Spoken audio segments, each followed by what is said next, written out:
Yan! DIY! Promise! Art!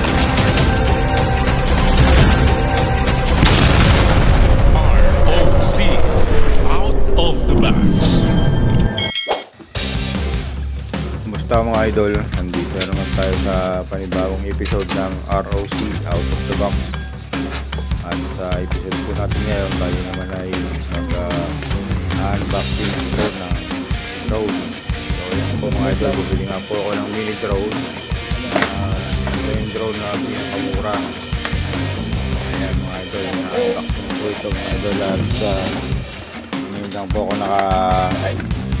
ito sa personal ng tuning na drone.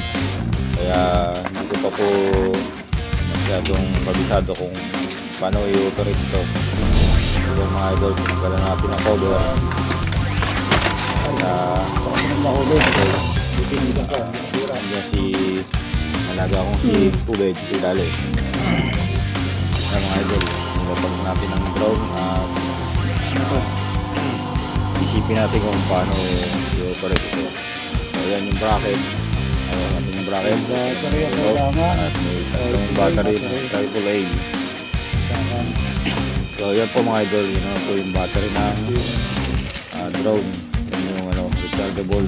Yan naman yung cord nya pang So ito na mga idol yung unit natin ng drone.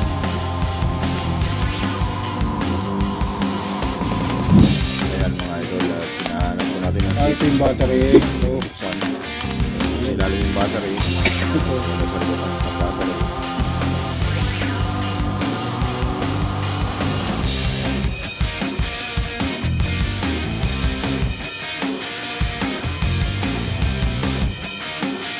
Testing natin mga idol. Ito naman yung switch ng remote. So pagka umpisa natin, piliin natin yung dalawang button na yung nabilog. Babaw at hihilahin. Ito yung battery kasi. Ang beses Ano pa yung battery?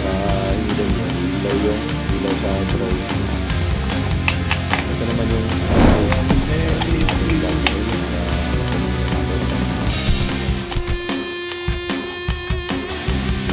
mga idol.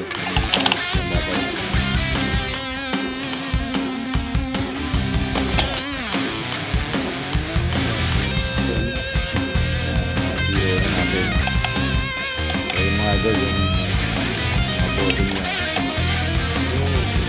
ipalin yung time niya ito napakamang tao ito ano yung nakakasip na may babaw. So bigyan natin sa manual na guide kung paano i-operate. Kaya lang yung manual sobrang dino ng mga letra. So yan po mga idol, yung dalawang switch na yan sa ibabaw na kaliwat kanan. Ihilahin nyo lang po yan, palapit sa inyo 3 beses at iilaw yung drone. Magkikisla-pisla po siya para i-calibrate, para sumunod sa mga iutos nyo. Yan, yun po yung unang step. Wala naman pala. Ito.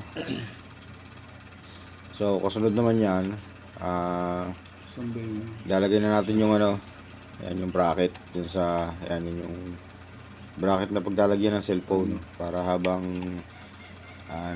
ino-operate niyo yung drone ay nakaharap sa inyo yung cellphone. Yan, nakakabit siya dun sa remote. Yun, may takip siya dun sa ilalim. Yan, tapos yun naman yung ipapalit nyo. Yan mga idol, nakakabit na po yung Dito bracket. nilagay yung screen. Tapos ilalagay natin dyan yung cellphone sa ibabaw niya. Ito may screen. Tumingin uli sa manual. Ayan, dyan natin ilalagay yung cellphone. Yan, kailangan po natin mag-download ng apps ng drone na yan para may connect yung apps dun sa At ang apps nga pala po na ida-download ay Wi-Fi UAV. Ida-download lang po sa Play Store at i-on nyo po yung Wi-Fi sa cellphone nyo. At the same time, i-on nyo din yung drone at magkukunik na po siya. So pagka nakakulig na po, makikita nyo yung camera nung drone nyo dun sa cellphone nyo. So yun, habang ino-operate nyo po, yan, para at the same time nakikita nyo yung habang lumilipad yung drone kung ano yung kinukuhanan nyo na camera. So yung mga idol, at testingin na po natin itong ating drone kung malinaw ba yung camera nya. Kaya mga idol, pinalikan po natin ng battery kasi ayaw gumana. Hindi pa yata ano yun, low bat pa yata yung isang battery yung reserva.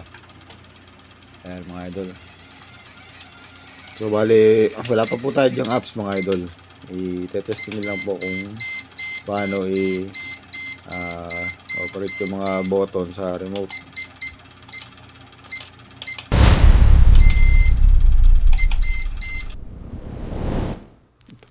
So ayan po mga idol, tinesting ko na nga po dito sa roof deck ng building kung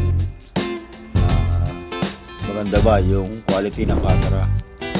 So base po sa ating napanood po, hindi po masyadong malinaw yung kuha ng camera niya kasi nga ito yung pinakamurang drone. So pag makulim din po ang panahon, hindi masyadong makulay yung camera. Para bang Polaroid na kuha ng camera natin. So yung mga mumurahing cellphone, mababa lang naman yung quality. So yung mga idol po ako habang naglalakad, okay,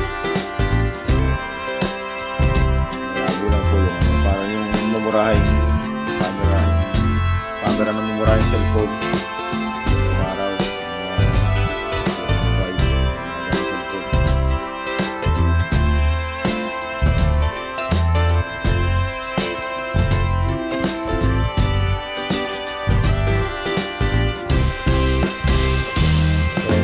hindi pa tayo sanay balik at dahil balik na lang po itong drone na to, pagka malakas po ang hangin ay nasasalipad siya ng hangin, kaya mapapansin nyo tumatagi-tagilid siya pagka